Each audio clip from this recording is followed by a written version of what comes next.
On April days of rinsed blue sun, like a summer's day on ice, the snowgums dance in frenzied stasis, barefoot in the snow, freshly stained, rich wine and orgiastic colours.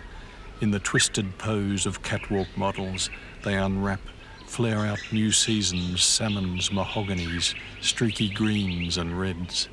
No russet so rich as those straps that lie, tangled amongst the snow.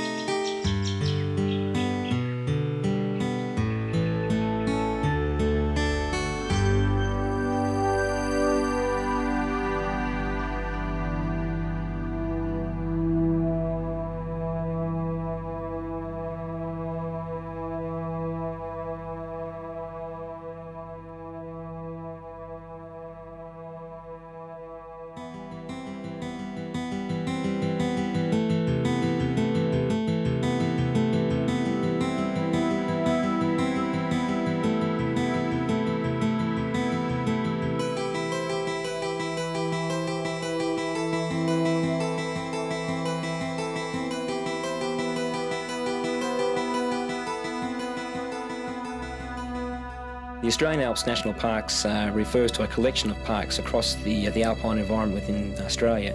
They are made up of Kosciuszko National Park in New South Wales, Imagery in the ACT, Alpine, Mount Buffalo and Snow River National Park in Victoria. Over 1.6 million hectares of national parks and nature reserves are referred to as being in the Australian Alps National Parks. Because the Australian Alps National Parks span 3 states, what we're trying to do is get people to work together, to work in partnership, to manage the area as one region. The Australian Alps National Parks is home to a number of threatened species, some of which are the brush-tailed rock wallaby, the corroboree frog and the mountain pygmy possum. The states are actually working together in terms of actually undertaking some scientific study into the recovery of these species. It's unique in the world in the sort of environment it is with the plants and animals we have here. Australia generally is fairly unique, but the alpine country is quite different to other alpine areas in other parts of the world, mainly the plant species, eucalyptus species. We have an animal, the mountain pygmy possum, which is totally restricted to the alpine country, and it's not found anywhere else in the world or anywhere else in Australia. I suppose when most people think about the Australian Alps National Parks and they think of threatened species, the first thing that comes to mind is the corroboree frog. The corroboree frog actually got its name from the markings, the yellow and black markings that are found, and is said to be resembling that of the corroboree paintings. The Aboriginals would paint themselves up in terms of the corroboree.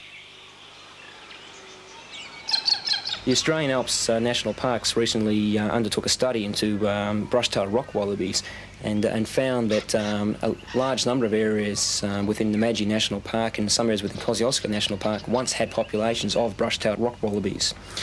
The brush-tailed rock wallaby is now thought to be extinct in a vast majority of the Australian Alps National Parks, but is found in a small area down within the Victorian Alpine National Park.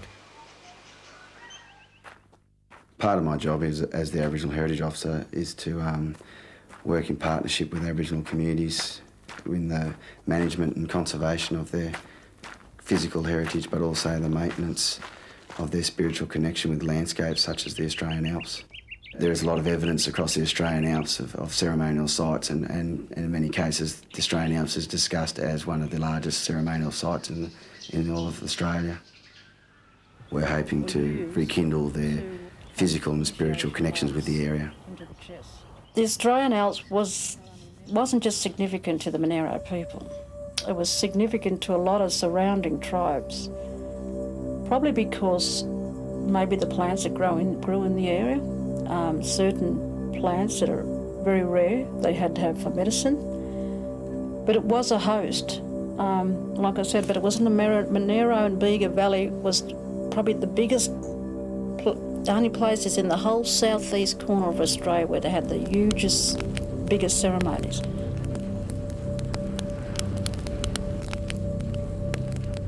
We've tracked down where the Aboriginal families were living when the white settlers first came on the Monero, and we actually found where our clan group had came from. Every time that we come to the Australian Alps, we feel like that we've been here before. So, yeah, so we have a spiritual connection with the Australian Alps and the surrounding areas on the Monero.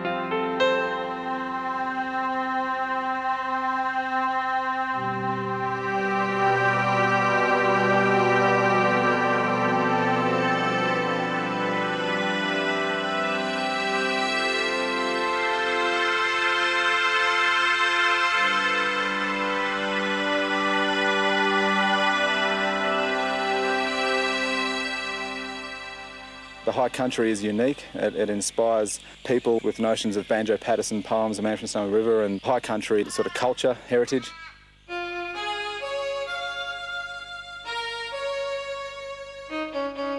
The Alps were very much a barrier, in a sense, to early pioneer movement, and many pathways were put through to the Alps. Pathways that, you know, gold miners, timber getters, pioneers, graziers would seek new areas, new country.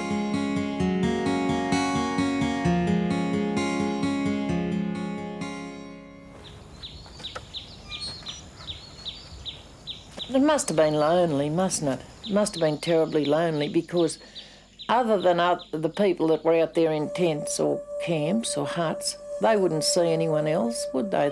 They'd be just out there shepherding and mustering, and it must have been a fairly lonely life, but they all seemed to like it. And they all seemed to want to go back there right until the end. They used to seem to enjoy it, but it would have been lonely. But it was always a big thing when they'd be leaving home. You know, Mum would cook all these things for them that'd keep. You know, there'd be corn meat and there'd be legs of mutton, and she would always make a plum pudding, because that'd keep well, because it'd have this skin on the outside and it'd pack well and it'd keep well. And that's one thing I always remember about. There'd always have to be a few plum puddings made for the men going to the mountains, because they'd keep. So if they were out there for a lot of years, they'd build a hut. You know, it'd be fairly rough, but they'd build a hut, and most of them would have a fireplace in the end, and they could cook on that, as well as that being for warmth. They'd cook on that open fire. They'd cook their leg of mutton in a camp oven.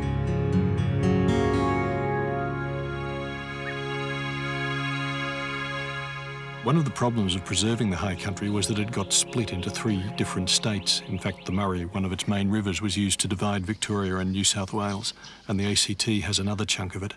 So that meant that the struggle to preserve it was fought differently. There were different heroes and different achievements.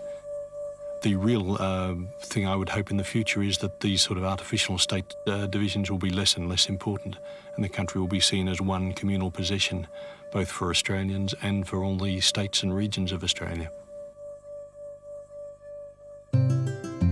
You know, we've seen it all happen. I say about this with the skiing and stuff.